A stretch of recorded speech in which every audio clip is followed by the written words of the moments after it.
पंचाक्षर मंत्र की महिमा को बताया कि इस मंत्र के जाप करने का फल। शिव पुराण में तो इतना भी कह दिया कि जो मनुष्य इस मंत्र का सदा जाप करता है, सदा ही स्वर्ग लोक के देवता उसके घर में जाकर मन को उसकी सेवा में सफल है। किसका प्रभाव है? ये इस पंचाक्षर मंत्र का।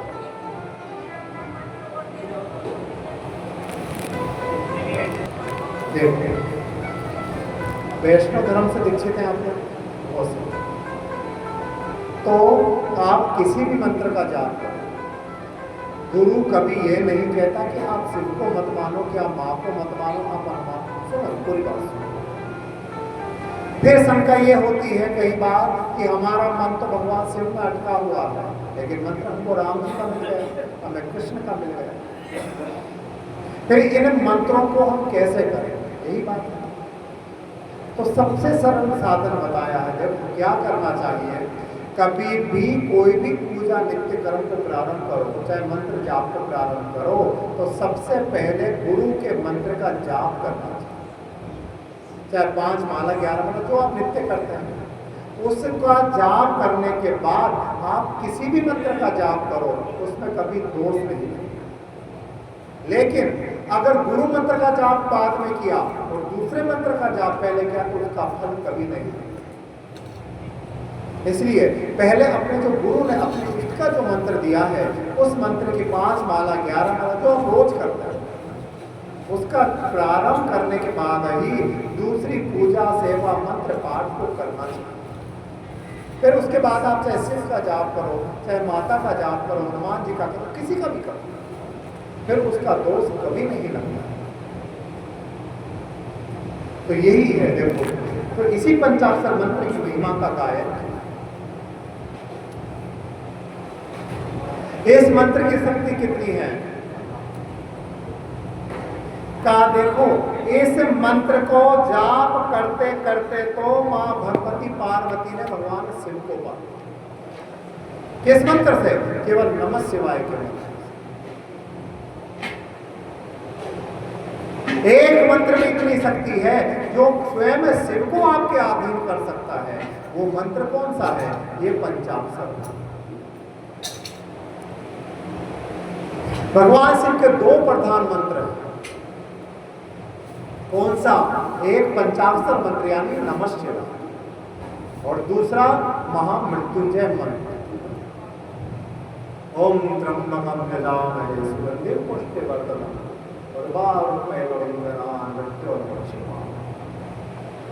इसका भी नहीं कर सकते तो सबसे छोटा मृत्युंजय मंत्र है क्या? ओम जूम सम। 3 अक्षर का मंत्र है, ओम जूम सम। मंत्र की ताकत क्या है? का कोई मर भी रहा हो और इस मंत्र का पूर्ण जाप कर ले तो ये मरते हुए जीव को भी जीवित कर सकता है। कौन सा मंत्र? ये महामृत्युंजय मंत्र। इसका कितना जाप करना चाहिए? महामृत्युंजय का कितना जाप करना चाहिए? देखो, वैसे तो शास्त्रों में लिखा है कि जो मंत्र होता है ना, उसका लाख गुना जाप किया जाता है। कैसे? अगर पंचाक्षर मंत्र का जाप करना है तो कितने अक्षर का मंत्र है? 5। तो इसकी संख्या कितनी होनी चाहिए? 5 लाख। ऐसा लिखा है, ये शास्त्र की बात है। लेकिन फिर भी महामृत्युंजय की संख्या कितनी बताई है? का 1.25 लाख महामृत्युंजय जाप करना चाहिए। 1.25 लाख। तो क्या 1.25 लाख जाप करने से ये मंत्र असर कर देगा? क्या नहीं? क्यों? क्योंकि 1.25 लाख तो कब जाप होता था? 1.25 लाख तो सतयुग में इसका जाप किया जाता। जैसे जैसे युग बढ़ता गया इसकी संख्या बढ़ती गई। कैसे? सतयुग में 1.25 लाख जाप, सतयुग खत्म हुआ, त्रेता युग आ गया, तो त्रेता में कितना हो गया? 1.25 लाख का दुगना जाप, यानी 2.5 लाख जाप। त्रेता गया, द्वापर आ गया, फिर द्वापर में कितना का, त्रेता का दुगना जाप कितना हुआ 5 लाख, और कलयुग में इसका भी दुगना जाप, जितना द्वापर में जाप करने से मंत्र सिद्ध होता था उसका दुगना जाप करने से मंत्र कलयुग में सिद्ध होता, तो कितना हो गया 10 लाख जाप। तो 10 लाख जाप करो तब जाकर महामृत्युंजय सिद्ध हो।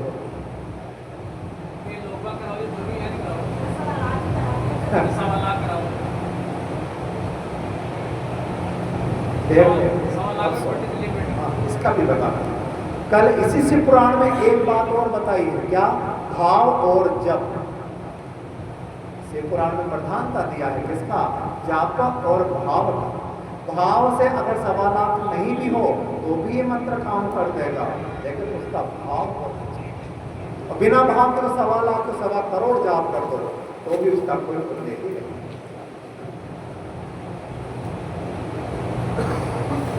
इसीलिए ये शिव पुराण की बात नहीं है भाई, कोई भी कथा सुनो, हर कथा की प्रधानता भाव की प्रधानता तो है। अगर भाव होगा तो ही कथा फलदायी है। लेकिन ये तो संतों का और शास्त्रों का मत है कि हर युग का जाप दुगना होता है, उसकी सिद्धि भी उस जाप के अनुकूल जाप करने से ही प्राप्त हो।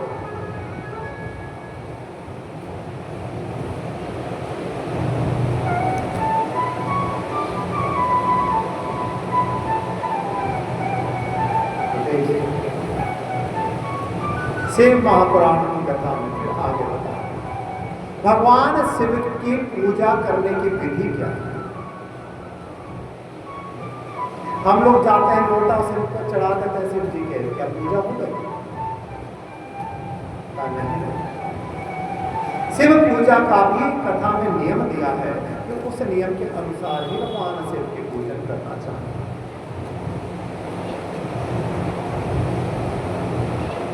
भगवान शिव का सबसे प्रिय महीना है कौन सा? श्रावण। ये सावन भगवान शिव का प्रिय नहीं, अति प्रिय महीना। तो क्या करना चाहिए? जो शिव कृपा की प्राप्ति चाहता है उसको श्रावण मास का व्रत उपवास करना चाहिए। तो व्रत उपवास कैसे करें? बताया था ना, भागवत के पहले करूंगा, शिव पुराण के पहले करूंगा। संभव हो तो महीना भर तक निराहार रहकर ही व्रत, इतना भी नहीं तो अल्पाहार करके व्रत को कर लो, इतना भी नहीं तो केवल एक समय भोजन करो। लेकिन भोजन भी कैसा हो? तो भोजन भी सात्विक होना चाहिए। 1 महीना तक मांस मच्छी मदिरा आदि का सेवन नहीं करें, लहसुन प्याज आदि का सेवन नहीं करें, मसूर नहीं खाएं, बैगन नहीं खाएं, उड़द नहीं खाएं, चुकंदर नहीं खाएं, तेल आदि को खाना नहीं चाहिए, तेल चिकनाई आदि को खाना नहीं चाहिए, मिर्च मसाला चटपटा आदि का सेवन करना नहीं चाहिए। जितना सात्विक हो सके उतना ही सात्विक भोजन करो। कारण क्या है? तामसिक भोजन करने से मन भी तामसिक विचारों को पैदा होगा। विचार करो, लहसुन प्याज में कोई जहर है क्या? फिर संत महात्मा लोग लहसुन प्याज को नहीं मना क्यों करते हैं? जबकि आयुर्वेद में लहसुन और प्याज को अमृत माना है, लहसुन को तो अमृत की संज्ञा दिया। जो मनुष्य नित्य लहसुन का प्रयोग करता है वो उसका जीवन में कभी रोग नहीं आता है, ये आयुर्वेद कहता है। हार्ट की प्रॉब्लम हो देखो तो क्या करे? जिसके हार्ट की प्रॉब्लम हो सुबह उठते ही 2 कली कच्चे लहसुन को चबा चबा कर खा लो, जीवन में कभी हार्ट अटैक आएगा ही नहीं, कभी नहीं आएगा। बीपी की प्रॉब्लम हो, शुगर की प्रॉब्लम हो तो क्या करें? नित्य 2 कली लहसुन की खा जाए, चबा नहीं सकते तो पानी से निकल जाए, लेकिन सुबह उठते ही 2 कली लहसुन की, और उसको खाने के बाद 1 घंटा तक चाय दूध कॉफी कुछ नहीं।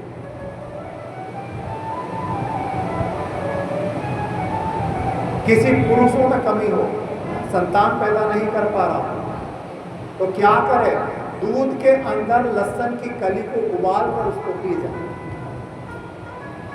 पुरुषों में जितनी नपुंसकता है सब खत्म हो जाए। सब आयुर्वेद कहता है।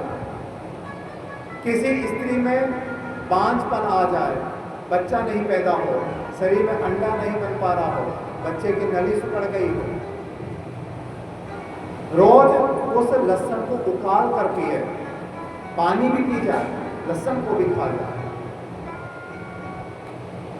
तो लहसुन को तो आयुर्वेद में अमृत के समान माना है। लेकिन शास्त्र मना कर देते हैं, वेद मना कर देते हैं, संत मना कर देते हैं, नहीं नहीं लहसुन प्याज मत खाओ। इसे कारण क्या है?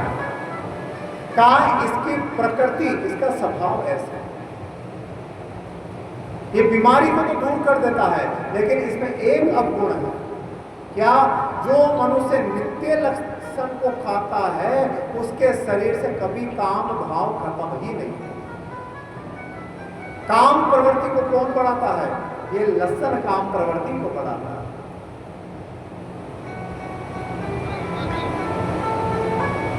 इसीलिए संत कहते हैं, हम पूजा पाठ करने बैठे हैं तो पूजा करते करते हमारा विचार दूषित हो जाए, हमारा शरीर दूषित हो जाए, हमारा मन दूषित हो जाए, इससे अच्छा तो वस्तु को त्याग देना ही श्रेष्ठ है।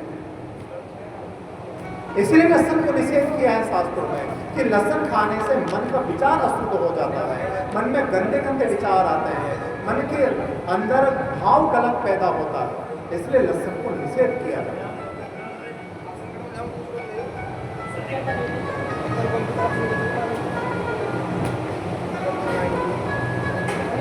तो देखते हैं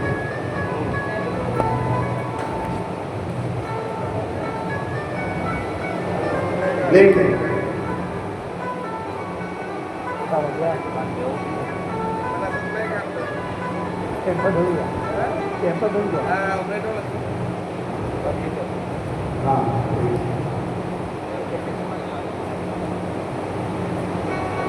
इसलिए सूची महाराज की